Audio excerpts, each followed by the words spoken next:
50. Plane of austerity, Tapaloka.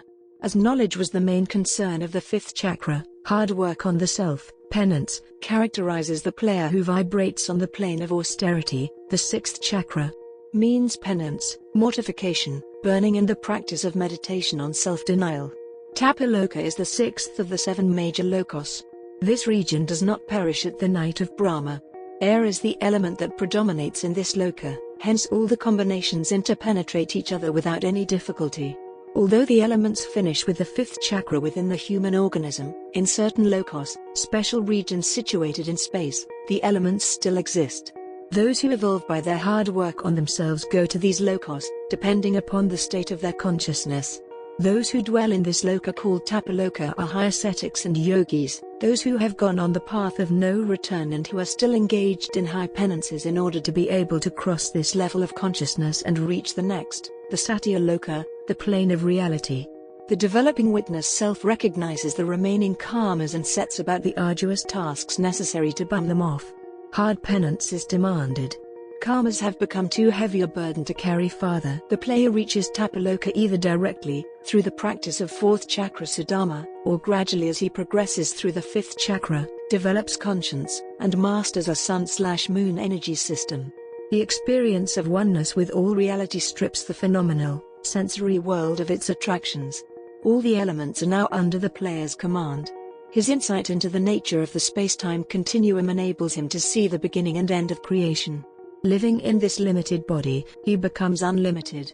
The player knows he is a mortal spirit in a temporal body. Death ceases to inspire terror. Here the player understands the meaning of I am that or that I am, known in Sanskrit as Tatvamasi, or Hamsa. The player now becomes known as Paramhans. Much is said in the West of the third eye. To understand this phenomenon, the player must undergo the rigors of the plane of austerity. He must do penance. He must get away from the identification with man or woman. His whole understanding of himself must change radically. He must recognize within himself the presence of the divine. He must feel his own infinite nature. Here the sound M becomes his mantra. This is the cosmic syllable that creates resonances throughout his system and helps raise his level of energy. Every hour of the day, every minute, he hears his inner sound.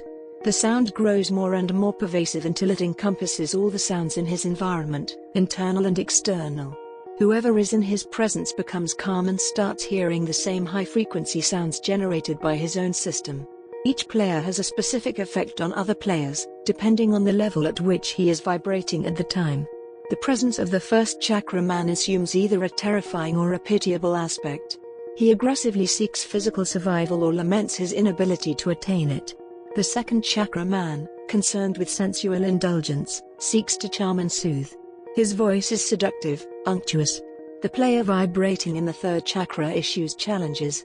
He asserts his ego wherever and whenever possible in the search for ever broader identifications and for confirmation of the aspects he has already assumed. The fourth chakra player inspires those around him. He has found an emotional center and produces no threatening vibrations. The player in the fifth chakra holds up a mirror crafted of his own experience, in which other players can see themselves reflected. The presence of the sixth chakra man reveals the divine. The other players lose their identities and inhibitions and try to merge their consciousness with that of the one who has established himself in the plane of austerity.